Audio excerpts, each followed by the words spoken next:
Well, the world-famous Bigfoot may have been spotted traveling across I-80 earlier this week. In 1893, Theodore Roosevelt published a book called The Wilderness Hunter. In it, he documents meeting a grizzled woodsman named Bowman, who described a trapping expedition into a secluded valley. 3 men went in, only 1 came out. They encountered a bipedal figure that reeked of something they couldn't name, and when they shot at it, the encounter stopped being a hunt and became something else entirely. Roosevelt found it credible enough to preserve in print. If a man like that thought it was worth writing down, maybe the rest of us should stop dismissing it so fast.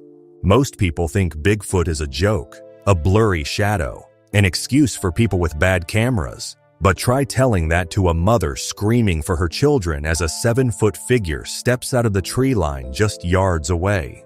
That scream doesn't come from a script or a costume department. It comes from the oldest part of the human brain, the part that recognizes a predator before your eyes finish processing what they're seeing. Today, we're breaking down footage that has stumped experts, unnerved investigators, and refuses to be explained away. Family units protecting their young, giants hurling boulders at armed hunters, creatures smart enough to let the cameraman live. Most Bigfoot content online is garbage. Obvious hoaxes. Men in gorilla suits stumbling through state parks. What you're about to watch is not that. Every clip here was selected because something, the physical evidence, the behavioral detail, the context, resists the easy explanations. We're not asking you to believe. We're asking you to observe. Watch for the things that don't fit. Watch for stride length relative to body height. Watch a massive figure hold perfectly still in a current that would buckle a professional athlete. The context is often more damning than the image itself. In 2017, hunter Bram Oakes was moving through the Cascade Wilderness when he accidentally struck a massive upright figure with a rifle shot. From that moment, Bram stopped being the hunter. Tree knocks echoed from multiple directions. Rhythmic, communicative, the way signals travel through a unit that knows each other's positions. Boulders the diameter of basketballs landed close enough to feel through the ground. A figure matched his pace exactly, not chasing him down, but herding him deeper into unfamiliar territory. He found footprints 18 inches long with a 6-foot stride after firing a rifle directly into the creature's chest. Let that land. A direct shot to the chest. And it kept moving. The encounter ended not with violence, but with something more unsettling. 3 to 5 individuals appeared, blocked the trail, and pointed for Bram to leave. That is not territorial animal behavior. That is communication. Bram wasn't prey that escaped. He was a trespasser formally escorted out.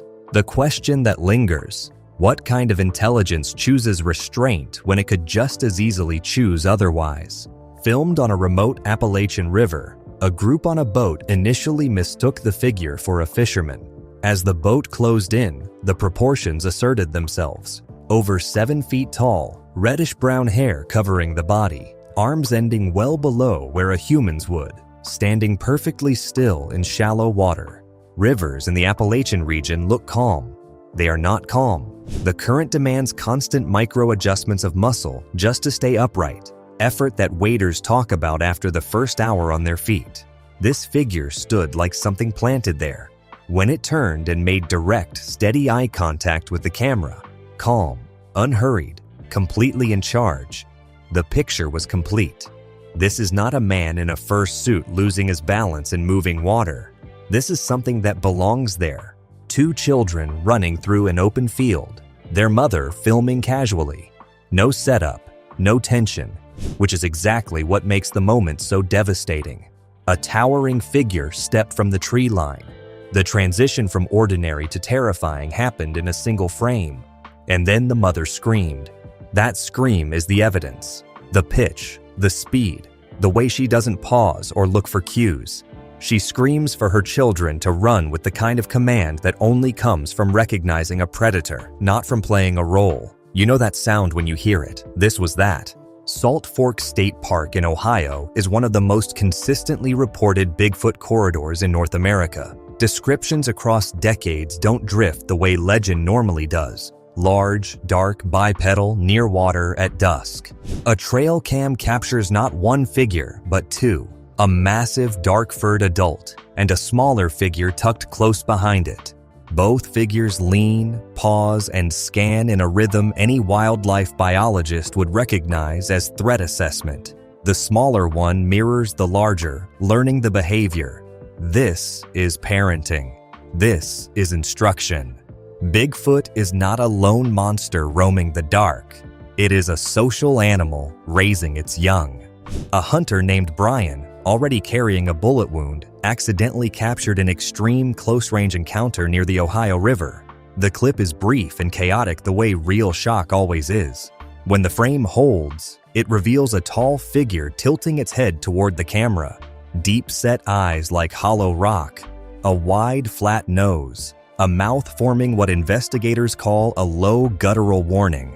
Some believe this may be the last footage Brian ever recorded. That question has never been answered. Then there's the frozen specimen. A man came forward claiming his father discovered and preserved a young Bigfoot in 1953, dismembered to transport over 6 feet, powerful musculature, dense uniform hair, a severed foot stored separately that matched the body exactly. DNA testing returned unknown origin, not primate, not human, not bear. Unknown. That is not a theory. That is a laboratory result, and it has never been satisfactorily explained. A family's night vision cam on a remote wooded property catches a massive dark figure sprinting across the frame at a speed that registers as wrong before the brain decides why. 1 second, it's there. The next, it's gone. No audio, no snapping branches, no impact sound. Things that size do not move quietly through dry forest at night. The ground should creak. The brush should break. There was nothing, just the figure, and then the dark, and then the kind of silence that feels less like absence and more like something holding its breath just outside the frame.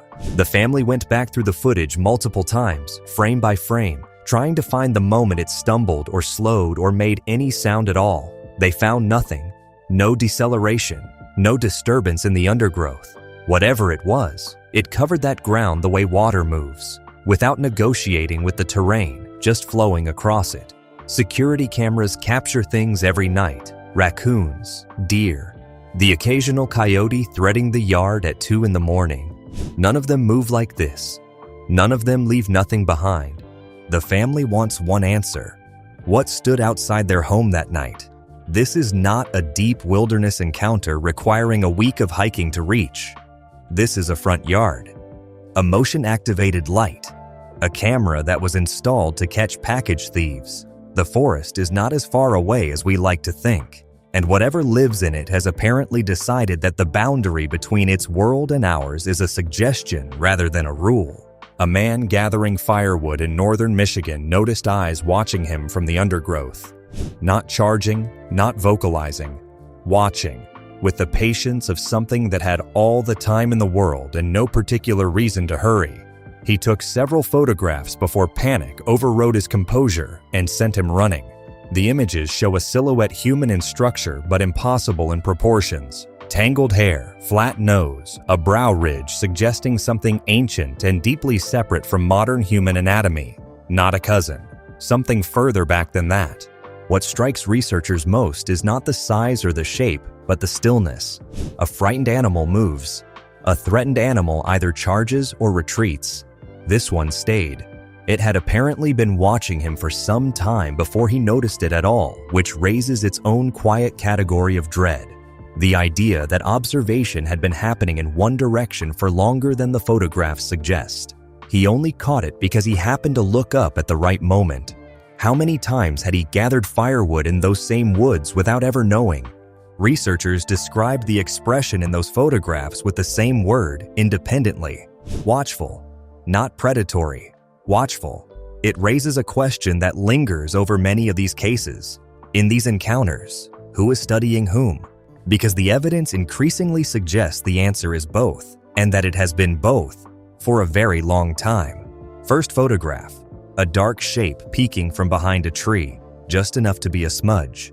Second photograph, the shape steps forward, a head, massive shoulders, long arms ending past where they should. Third photograph. A tall, powerfully built figure standing fully in the open, matching the profile described across hundreds of independent sightings over 150 years. The trail cam owner refuses to reveal the location. He doesn't want hunters swarming the forest. He wants it left alone. In a world built on going viral, that restraint is its own kind of testimony. Here are the 4 expanded sections, each grown by roughly 150 words, written to flow seamlessly with the rest of the script. A man in the Peruvian Andes films a towering figure crossing a sheer rock face at altitude, barefoot, on loose scree in thin air, with the ease of something that has never needed to calculate the risk. The boulders around it look like gravel by comparison. For context, that terrain requires technical climbing gear, acclimatization days, and a guide for most human expeditions. This thing is traversing it casually, in what appears to be a straight line, like a commute. If these creatures existed only in the Pacific Northwest, the hoax argument has footing. When the same profile appears independently across North America, South America, Japan, and Central Asia, the hoax requires centuries of coordinated global deception across cultures with no shared language, no shared mythology, and no means of coordination. At some point, the simpler explanation deserves the floor. In June 2015, a camping group films the quiet night forest. Something enormous passes through the trees, visible only frame by frame. The group packs up in silence and leaves without discussion.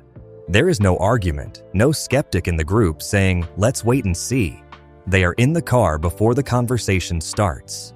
When every person in a group makes the same choice without a word, something real has been communicated by something older than language. The woodsmaster films a figure on a distant hillside, smooth, powerful movement that freezes his entire group. He notes quietly that he filmed something on that exact hill in 2013. Same location, same profile, a decade apart. Wildlife biologists build territory maps for wolves and mountain lions based on exactly this kind of repeated, overlapping data. Sightings that cluster around a fixed range rather than scatter randomly across a landscape. Apply that framework here. This is not a wandering anomaly. This is a resident. It has a home. And it has been home for longer than anyone has been watching. In Oklahoma, a team hears something massive dragging weight through the forest. They find scattered bones and unidentifiable footprints. Their camera catches a figure standing in a tree gap, present in the frame before any of them know it. That image alone would be compelling. What makes it definitive is what comes next.